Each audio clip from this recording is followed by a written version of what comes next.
Masa sudah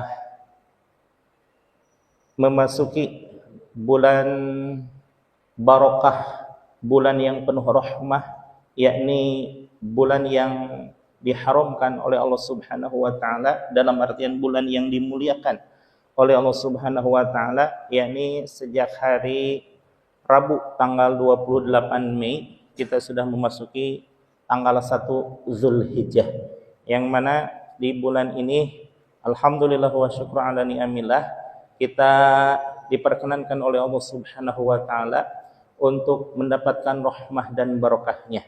Di samping Zulqa'dah, Zulhijjah, Muharram dan loncat ke Rajab, itu adalah salah satu bulan-bulan yang diharamkan oleh Allah Subhanahu wa taala, bulan yang dimuliakan oleh Allah Subhanahu wa taala.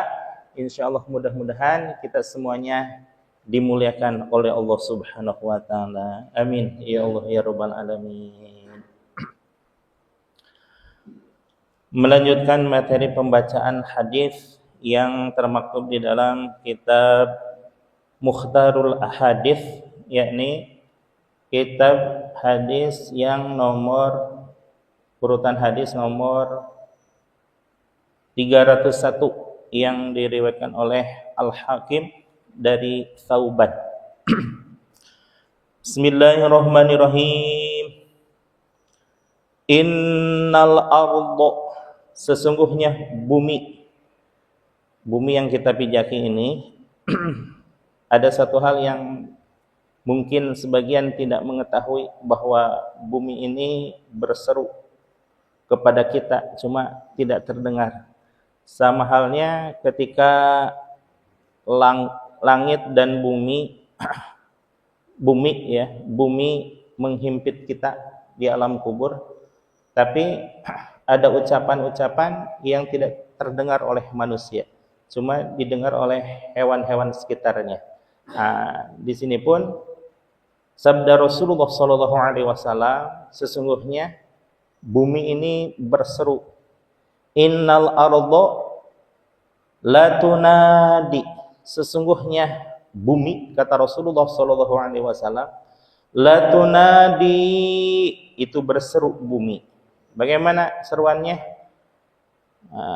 Nanti di ya Bani Adam gitu ya. Kulla yaumin, setiap hari, sab'ina marrah, itu sebanyak 70 kali. Masya Allah, saking seringnya ya. Dalam artian bumi ini memperingati manusia bahwa ada pertanggungjawaban yang harus dipertanggungjawabkan oleh manusia. Bagaimana seruannya? Ya Bani Adam, wahai anak cucu Adam, kulu ma syi'tum, makanlah olehmu sekalian dengan sesuka hati, ma syi'tum, dengan sesuka hati, washtahaitum, dan sesuai selera kamu sekalian, fa wallahi, demi Allah, katanya.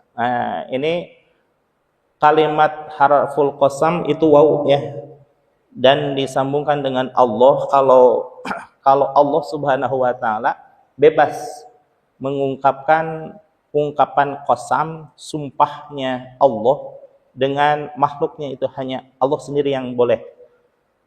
Seperti halnya watini wazaitun, demi buah tin dan buah zaitun, wasyamsi waduhaha, demi matahari dan juga waktu duha, walaili wal qamari, dan demi malam dan juga demi siang, dan lain sebagainya. Allah bebas ya, karena segala sesuatu milik Allah, dan segala sesuatu di bawah kekuasaan Allah. Maka Allah berhak untuk menyatakan sumpah dengan makhluknya. Tapi bagaimana dengan manusia?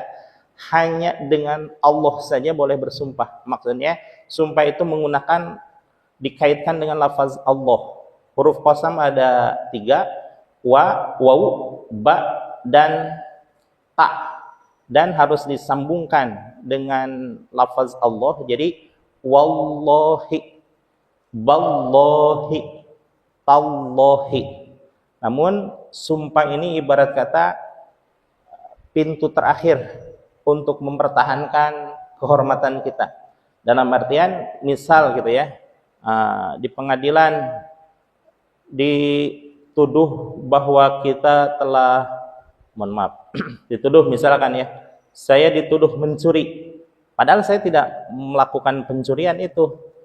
Kemudian dengan ungkapan-ungkapan yang meyakinkan, tidak pula meyakinkan orang. Satu-satunya pintu yang terakhir diucapkan itu menggunakan huruf qasam dengan menggunakan wallahi, ballahi atau tallahi. Tapi kalau seandainya, ini ada teknik tersendiri. Misalkan sesama orang Arab gitu ya, ini paham, sama-sama paham tentang sedikitnya ilmu nahu tentang huruf qasam gitu ya. Kalau dengan menggunakan qasam, oh berarti ini orang benar-benar tidak melakukan apa-apa gitu ya. Tapi kalau seandainya dia melakukan, tapi untuk menyelamatkan harga dirinya, kehormatannya, maklumlah manusia kadang ingin tidak kelihatan celaknya di hadapan orang gitu ya, dengan tidak menyempurnakan kalimat qasamnya. Contoh, wallah, saya memang nggak melakukan apa-apa. Dia yang mungkin baru paham, oh iya dia menggunakan huruf qasam nih, berarti saya percayalah gitu ya. Padahal dia tidak sempurna mengucapkan qasamnya, wallah saja yang harusnya wallahi. Bagaimana kalau membaca dengan wallah? Tidak termasuk ya, tidak termasuk qasam gitu ya. Walaupun kalau secara bacaan, kalau di waqaf ya wallah, jadi menjadi huruf menjadi sukun gitu ya dengan di akhir kalimat wallah, ballah, tallah. Tapi khusus untuk huruf qasam itu tidak sempurna sumpah seseorang dengan tidak melafadzkan kasroh di akhir kalimat wallahi, ballahi, tallahi. Nah, kalau di teman saya pernah kuliah di Yaman ya, kalau orang Yaman misalkan senggolan mobil gitu ya, kemudian dua-duanya keluar cekcok, ada aja yang mengucapkan Allahumma sholli ala sayyidina Muhammad, ya langsung salaman keduanya gitu ya. Beda dengan Indonesia gitu ya, cuma ya beda kultur gitu ya. Kalau di Yaman khususnya gitu ya, wallahu alam itu wallahu alam di Timur Tengah sana, kalau ada seseorang yang mengucapkan Allahumma sholli ala sayyidina Muhammad, yang satunya lagi menjawab sallu alaihi, saling salaman itu rangkulan ya, tidak ada kata dendam, tidak ada tuntutan apa-apa. Walaupun yang satu jatuh misalkan ya, satu motor satu mobil, satu motornya jatuh kemudian agak baret-baret, tapi dengan mengucapkan Allahumma sholli ala sayyidina Muhammad, selesai perkara gitu ya. Khusus di dalam lafadz qasam ini, kalau seandainya orang terdesak mempertahankan harga diri dan memang betul-betul dia tidak melakukan apa-apa, yaitu dengan huruf qasam dengan qasam ya, kalimat yang menyatakan sumpah. Tapi satu-satunya sumpah yang digunakan oleh kita itu hanya dengan lafaz Allah. Kadang kita mendengar demi Allah, demi Rasulullah, itu keluar dari konteks ya. Sumpah itu tidak boleh dengan mengucapkan kata Rasulullah. Yang satu-satunya diperkenankan adalah sumpah dengan mengucapkan lafaz Allah dan diawali dengan harful qasam. Wallah, wallahi. Kata bumi, fa wallahi la akulanna, demi Allah aku akan memakan kamu sekalian, luhumakum, akan dagingmu, wajuludakum, dan juga kulit-kulitmu. Masya Allah ya. Di sini yang menjadi perhatian adalah bahwa bumi berseru kepada kita seolah-olah memperingatkan bahwa isna syi'ta, silahkan engkau hidup sesuka hatimu. Washtaitahum, dan juga sesuai selera kita bagaimanapun keadaannya, tapi ujung-ujungnya tetap aja akan dihimpit oleh bumi. Bahkan bumi itu memakan seluruh daging dan kulit berikut seluruh tubuhnya, kecuali ada pengecualian ya, di antara makhluk-makhluk Allah, khususnya manusia, kaum mukminin, kaum muslimin wal muslimat, itu ada beberapa yang Allah haramkan bumi untuk memakan dalam artian cacing tidak akan pernah berani untuk memakan jenazah tersebut, karena memang sudah diperingatkan oleh Allah Subhanahu wa taala. Siapa itu? Pertama, para nabi. Bukan hanya Rasulullah sallallahu alaihi wasallam saja yang sudah jelas sebagai nabi yang paling mulia, nabi yang paling utama, dan yang pertama kali diciptakan ruhaniyahnya, yaitu Abul Insan.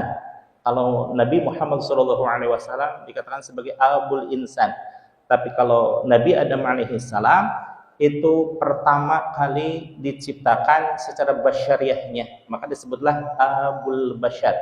Kalau insan, manusia terdiri dari ruh, dan ruh Nabi Muhammad SAW yang pertama nur pertama, kolam pertama, dan nur nyawa, kolam, dan juga keimanan, iman. Maka empat hal tersebut menyatu dalam diri Rasulullah SAW, cuma belum berupa basyar, belum berupa jasad. Jasadnya itu setelah 140.000 kurang satu Nabi diutus, baru Nabi diciptakan, ya, dilahirkan ke alam dunia, ya.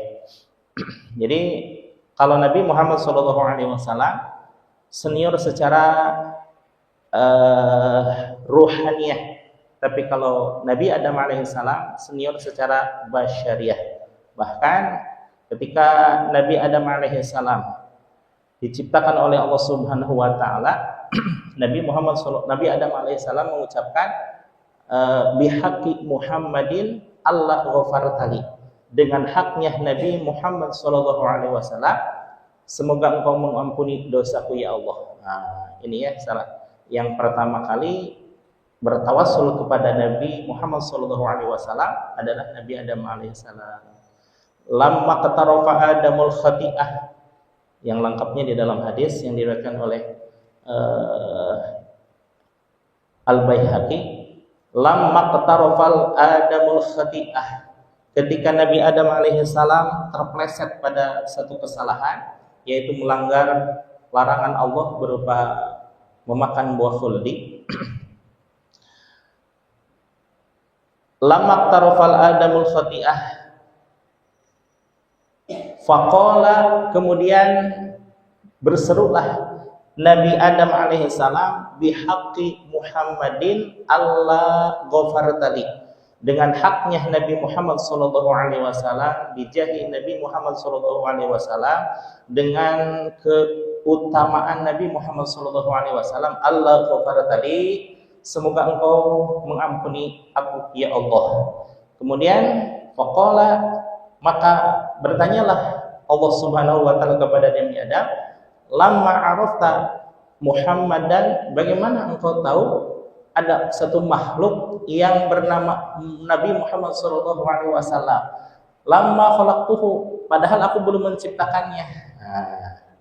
Di sini Nabi Adam menyatakan lamma khalaqtani, ketika engkau menciptakan aku ya Allah, rafa'tu ra'si, aku mendongakkan kepala, wa ra'aituhu alal qawaimil arsy, dan aku melihat di tiang-tiang arsy maktuban, tertulis sebuah nama, la ilaha illallah Muhammadur Rasulullah sallallahu alaihi wasallam.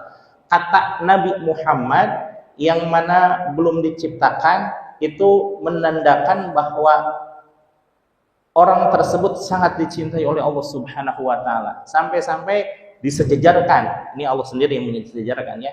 Disejajarkan nama Nabi Muhammad SAW dengan Allah Subhanahu wa taala.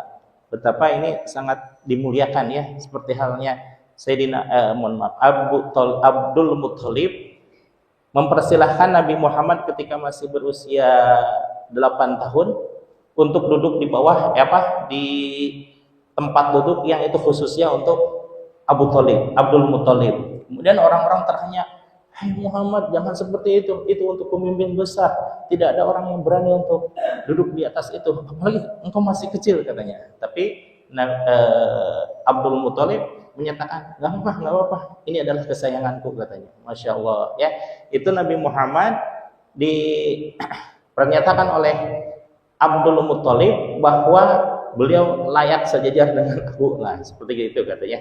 Nah, Allah pun sama menyandingkan namanya dengan nama Muhammad Rasulullah SAW. Bukan berarti sama kedudukannya, tetap beda. Mukhalafatu lil hawadis, berbeda antara khaliq dengan makhluk. Allah sebagai pencipta dan Nabi Muhammad yang diciptakan. Tapi untuk menyatakan penghormatan, memuliakan Allah terhadap Nabi Muhammad, maka Allah sendiri mensejajarkan itu lafaz Allah dengan lafaz Muhammad. Nah, kemudian satu lagi bukti bahwa tidak akan sah kemusliman seseorang apabila dari dari non muslim ke muslim kalau hendak mendapatkan hidayah. Misal, asyhadu an la ilaha illallah, aku bersaksi bahwa tiada Tuhan selain Allah. Walaupun di sini ada yang menafsirkan bahwa asyhadu itu asyhadu untuk Nabi Muhammad SAW, karena memang ya Rasulullah menyaksikan Allah, satu-satunya orang yang menyaksikan Allah itu adalah Rasulullah SAW di alam dunia ini ya. Kalau para nabi-nabi yang lain, Allah bertajalli kepada gunung, seperti Allah bertajallinya kepada gunung Sinai ketika Nabi Musa alaihissalam ingin melihat Allah, tidak berupa zatiah Allahnya, tapi Nabi Muhammad SAW betul-betul melihat Allah. Tapi ini pun ikhtilaf ulama. Salah satu ulama yang membenarkan perjumpaan Nabi Muhammad dengan Allah itu adalah Ibnu Abbas. Yang selain-selainnya itu ikhtilaf ulama ya. Kemudian bahwa Nabi betapa sangat dimuliakan oleh Allah Subhanahu wa taala, tidak sah kemusliman seseorang yang mengakui akan kekuasaan Allah tapi tidak mengakui Nabi Muhammad SAW sebagai utusannya, tidak sah gitu ya. Selain diikrarkan secara bil lisan wa i'tiqadi bil qalbi, mengiktikadkan di dalam hati, dan juga wa'malu bil arkan, mengamalkan dengan anggota tubuh. Nah itu ikrar itu harus sempurna lafadznya. Asyhadu an la ilaha illallah wa asyhadu anna Muhammadar Rasulullah. Saya bersaksi bahwa tiada Tuhan selain Allah dan Nabi Muhammad itu adalah utusan Allah. Tapi bagi selain Nabi Muhammad SAW yang tidak menyaksikan langsung, maka asyhadu di situ ditakwil atau ditafsir. Asyhadu bimana ayataqona, dalam artian meyakini dengan qalbu ya. Kalau meyakini itu dengan qalbu, mata memandang, itu namanya syahadah, persaksian. Tapi kalau tidak memandang dengan mata kepala sendiri, tapi yakin, nah itu yang disebut dengan meyakini gitu ya. Ayataqona, bahwa siapapun dari mulai Sayyidina Abu Bakar As-Siddiq sampai seterusnya, bahkan perjumpaan Nabi Muhammad SAW dengan Allah itu sangat salah satu yang dirahasiakan oleh Nabi Muhammad SAW, dan itu memang tidak wajib untuk disampaikan kepada umatnya, hatta istrinya sendiri tidak mengetahui. Cuma Nabi Muhammad melafazkan seperti yang diungkapkan oleh Sayyidina Umar, ra'aitu nuran, saya melihat cahaya, gitu ya. Tapi kalau Sayyidina Ibnu Abbas, nuran di situ ditafsirkan bahwa nur ala nuri, cahaya di atas cahaya, itu adalah Allah Subhanahu wa taala. Kenapa Ibnu Abbas dikatakan sebagai mufassir ternama di kalangan para sahabat dan menjadi rujukan ulama-ulama mufassirin selanjutnya? Karena memang Ibnu Abbas didoakan oleh Nabi Muhammad SAW, Allahumma alimhu ta'wil wa Allahumma faqihu fiddin. Allahumma faqihu fiddin, ya Allah berilah pemahaman akan ilmu agama kepada Ibnu Abbas, wa alimhu ta'wil, dan berilah pemahaman tentang takwil suatu ibarah, ya. Jadi bahwa Ibnu Abbas itu paling terkemuka di kalangan para sahabat, walaupun usianya sebenarnya sangat muda ya, masih remaja. Tapi usia remaja, usia tidak menentukan suatu keahlian. Yang didoakan Sayyidina Ibnu Abbas, sahabat terkemuka. Kemudian yang mendoakan Nabi Muhammad SAW. Jadilah doanya sangat istimewa. Bahkan ketika Nabi Muhammad SAW untuk menyatakan betapa masih belianya Sayyidina Ibnu Abbas, ketika Rasul meninggal itu usianya 15 tahun. Padahal yang mengetahui pertama kali maksud dari al-yauma akmaltu lakum dinakum wa atmamtu 'alaikum ni'mati wa raditu lakumul Islam Madinah, itu adalah Sayyidina Ibnu Abbas ketika haji wada, haji perpisahan, dan memang itu terakhir kali Nabi Muhammad SAW menerima wahyu dari Allah Subhanahu wa taala. Ini jadi sedikit pertanyaan nih.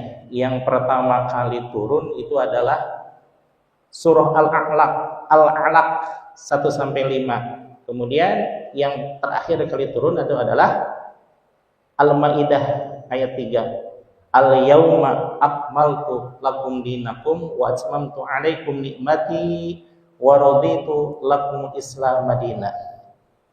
Pada hari ini aku sempurnakan agamaku dan aku selesaikan nikmatku dan aku ridho bahwa Allah sebagai Tuhanmu sekalian.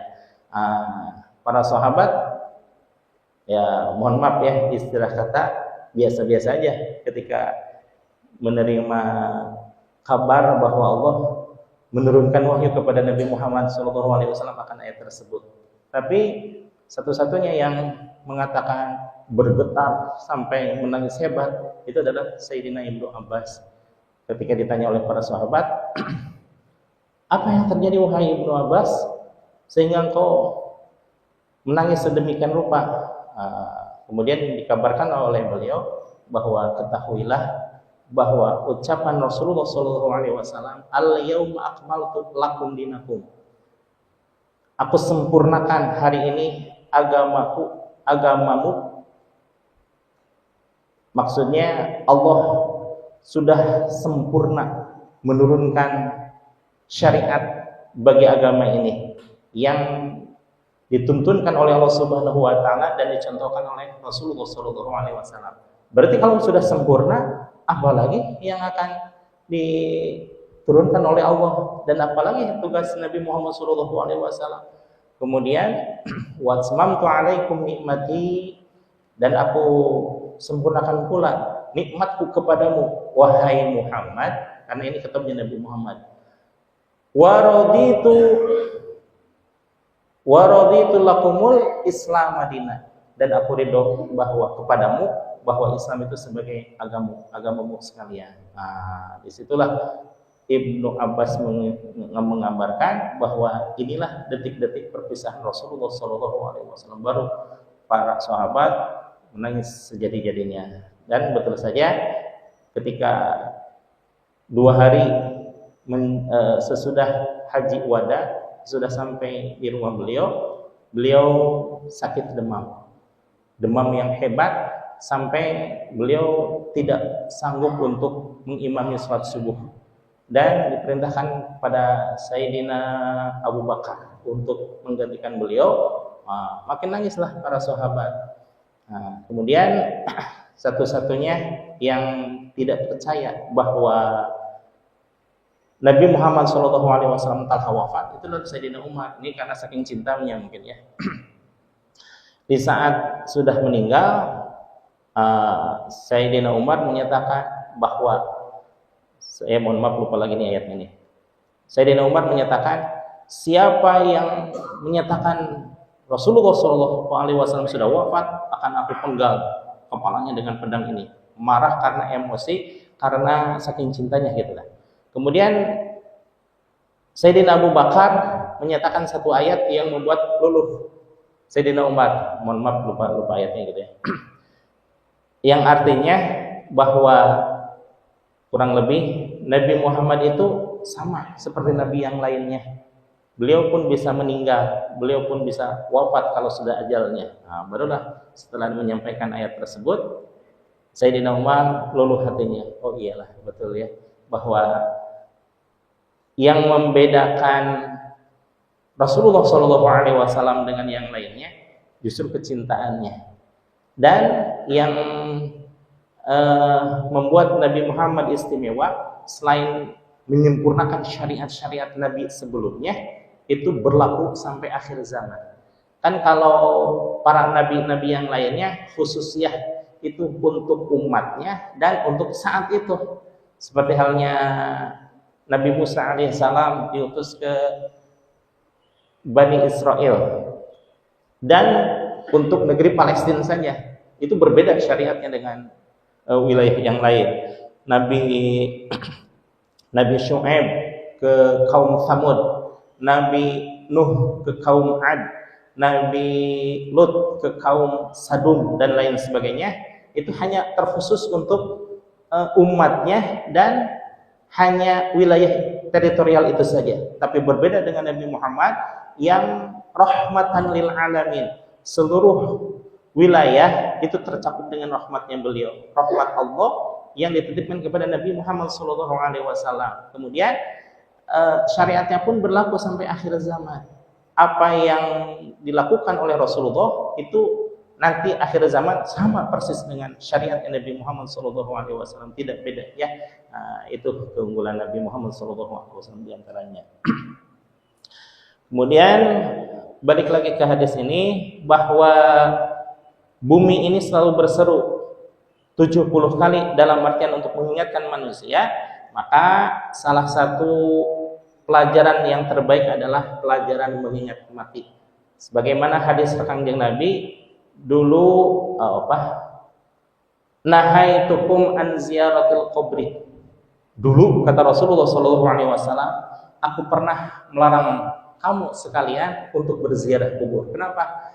Karena di dalam masa-masa awal pertumbuhan Islam, katakanlah di negeri Mekah ya, karena Nabi Muhammad SAW berdakwah di negeri Mekah setelah beliau diangkat menjadi Nabi itu 10 tahun.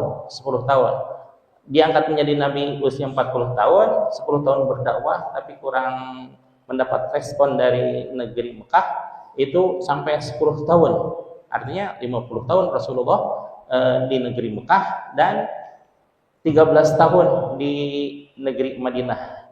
Dan negeri Madinah yang 13 tahun itu subhanallah ya, sampai tembus ke Asia, ke Afrika, ke seluruh dunia lah gitu ya.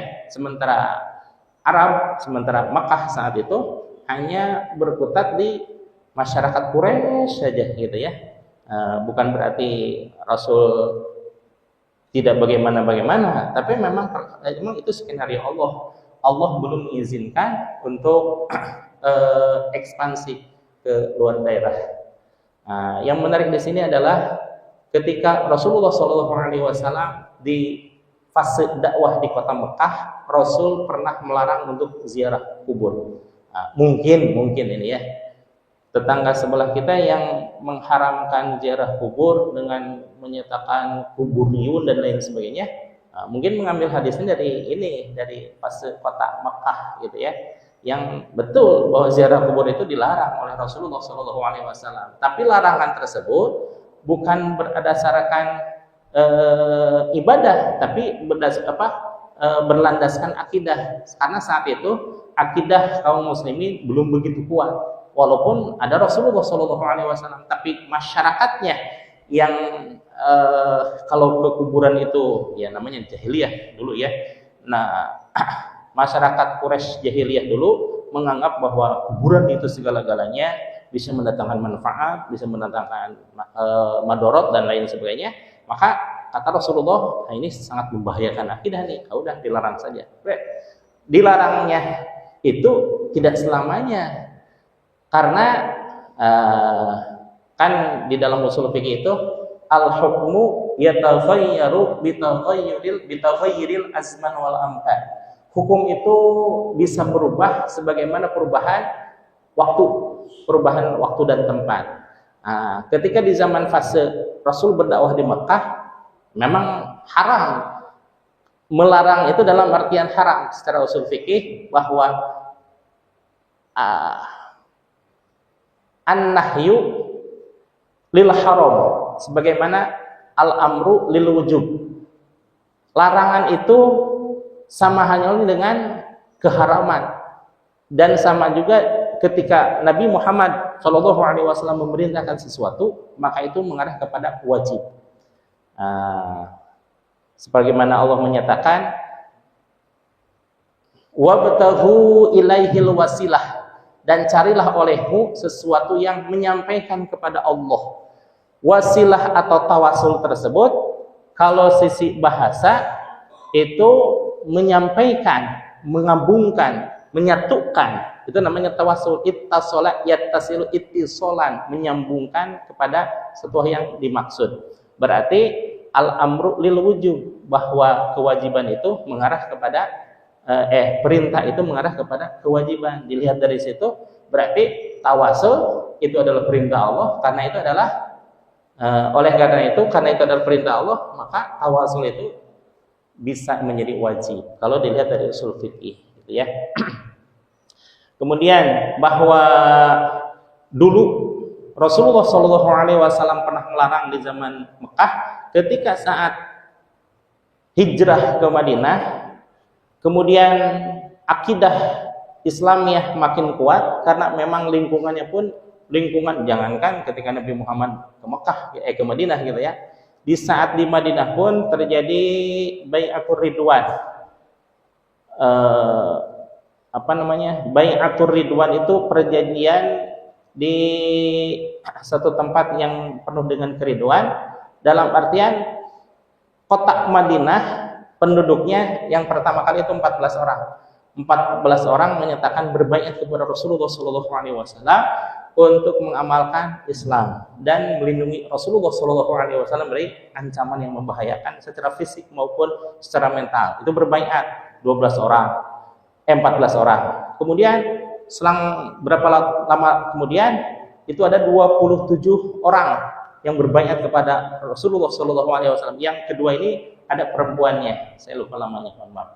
Dan ketiga itu berjumlah 59 orang. Makin banyak. Tapi itu penduduk Madinah. Rasulullah belum diizinkan untuk hijrah ke Madinah. Barulah ketika 1 Muharram yang itu Allah memerintahkan untuk hijrah. Ketika hijrah, makin serempak penduduk Madinah untuk memeluk agama Islam. Maka di saat itulah Rasulullah menyatakan fazuruha, maka silahkan sekarang berziarah engkau sekalian. Betul bahwa Rasulullah pernah mengharamkan ziarah karena membahayakan secara akidah, tapi setelah fase dakwah di Madinah, fazuruha, maka silahkan sekarang untuk berziarah, gitu ya.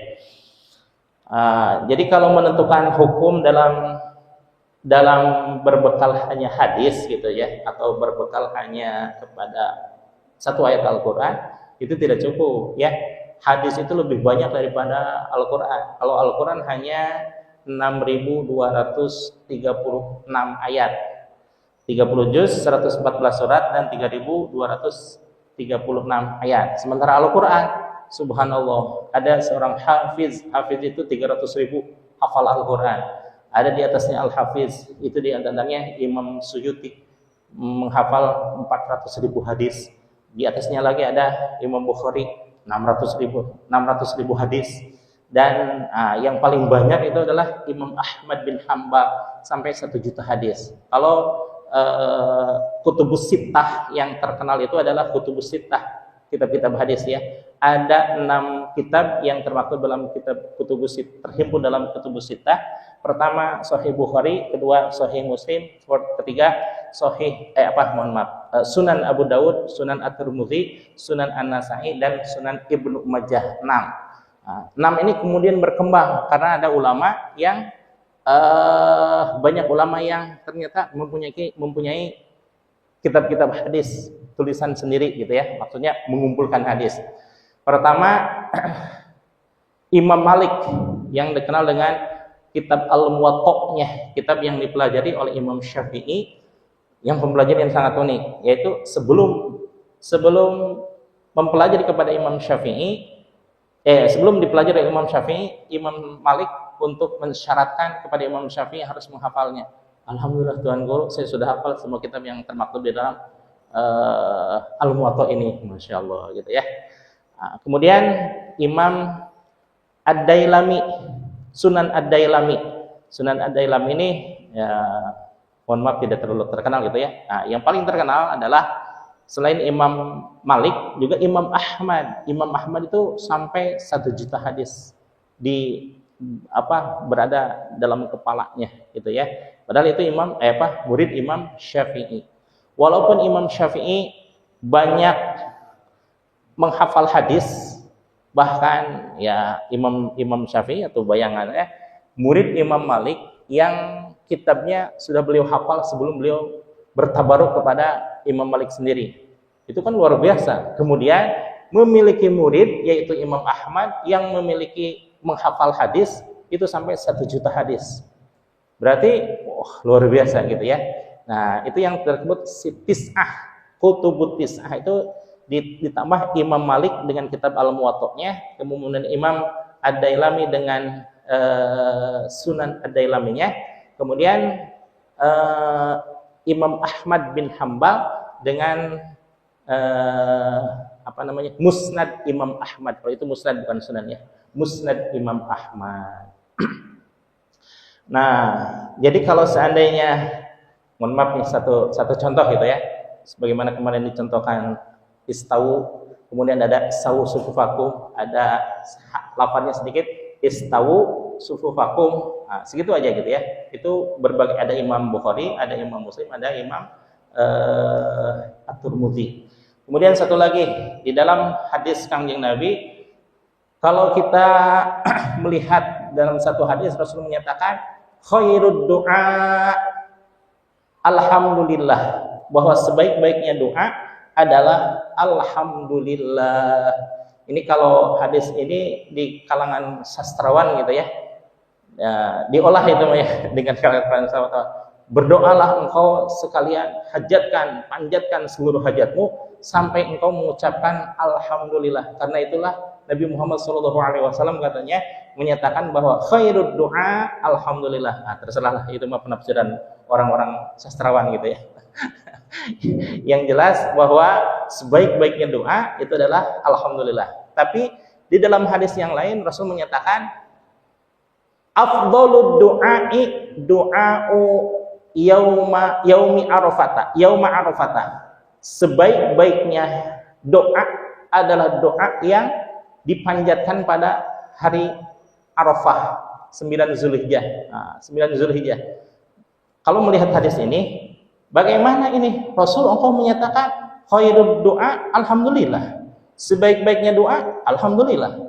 Lalu Rasul menyatakan afdhalud du'ai du'a'u arafata. Du'a'u yaumi arafata.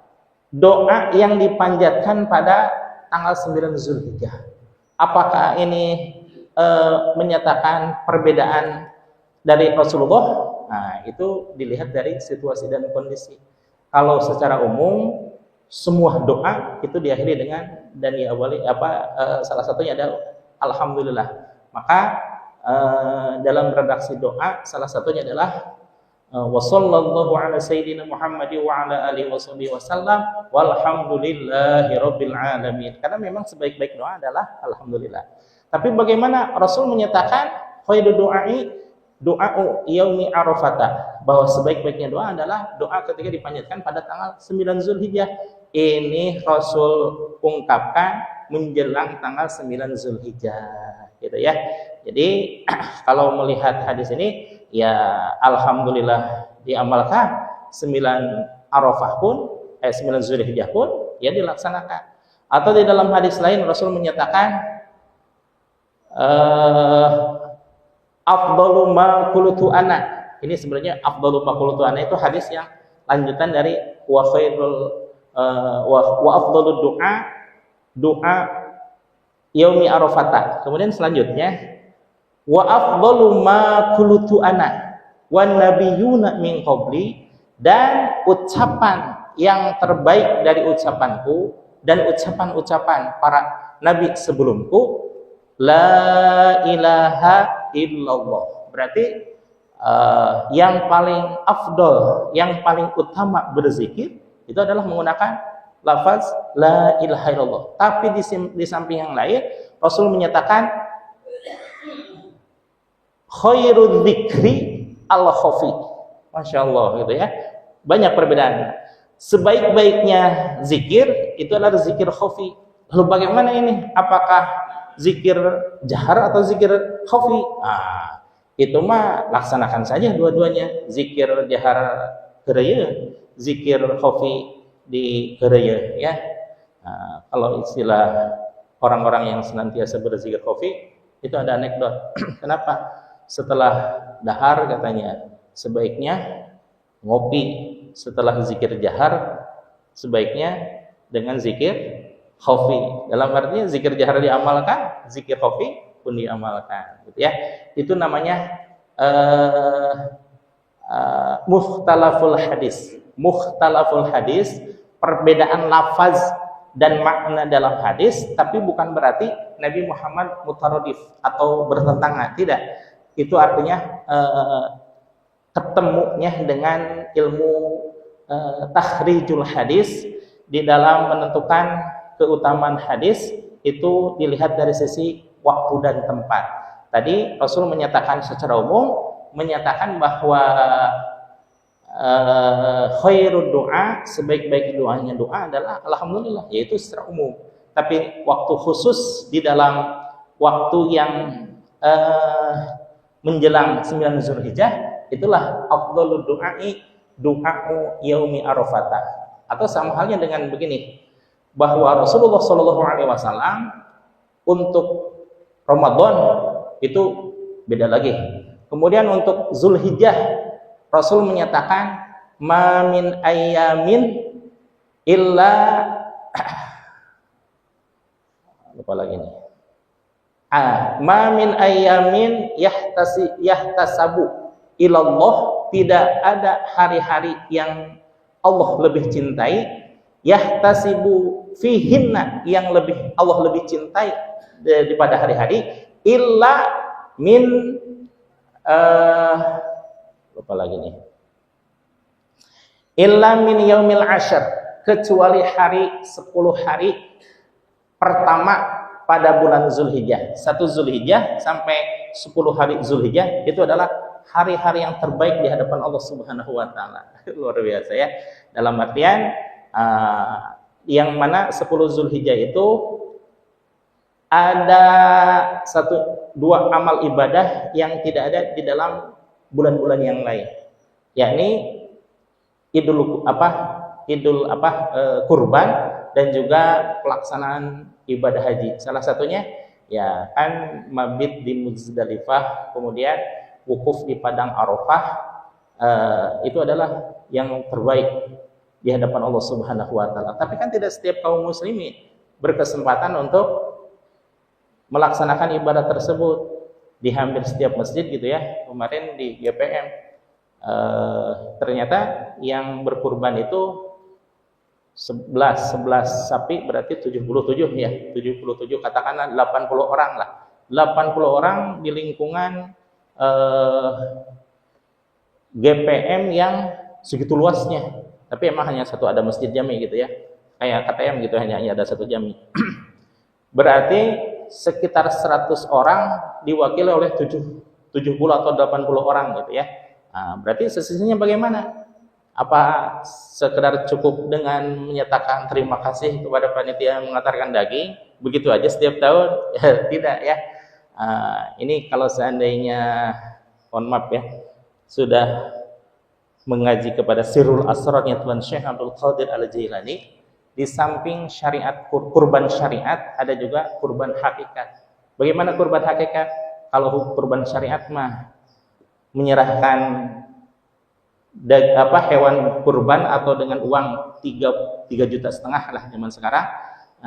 Kemudian ya jadilah gitu ya kurban gitu ya. Bagaimana dengan kurban syariat? Itu pun kurban syariat itu bagi yang mampu. Bagaimana kalau belum berkesempatan gitu, seperti saya lah. Seperti saya belum berkesempatan. Ada khusus bagi kaum muslimin yang belum berkesempatan seperti saya, itu laksanakan saja kurban secara hakikat, yaitu menyembelih sifat-sifat domba, sifat-sifat yang ada di dalam diri saya. Karena saya mah terus terang, kalau melihat orang, melihat makanan yang enak-enak, melihat segala macam lah gitu ya, hati teh nyut gitu ya, padahal bukan hak saya. Nah itu artinya sifat domba. Domba kan tidak pernah peduli ini teh rumput punya tuan saya atau punya tetangga, hantam saja. Nah itu sifat saya gitu ya. Nah maka untuk menyempurnakan ibadah kurban sebelum melaksanakan syariat, laksanakanlah hakikatnya, yaitu menyembelih sifat-sifat kambing dan domba di dalam diri saya. Satu lagi, ibadah haji yang sekitar katakanlah 60 lah, kurang lebih 60 yang reguler.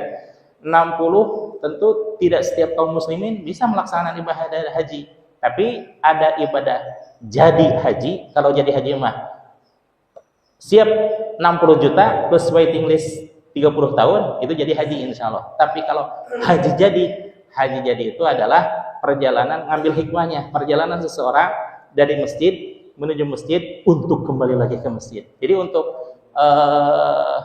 untuk rajin ke masjid tidak usah menunggu haji dulu atau kelamaan nunggu 30 tahun mah ya, sekarang aja itu rajinkan diri ke masjid supaya Allah memantaskan diri kita untuk bersujud di Masjidil Haram. Demikian ya, mudah-mudahan kita mendapat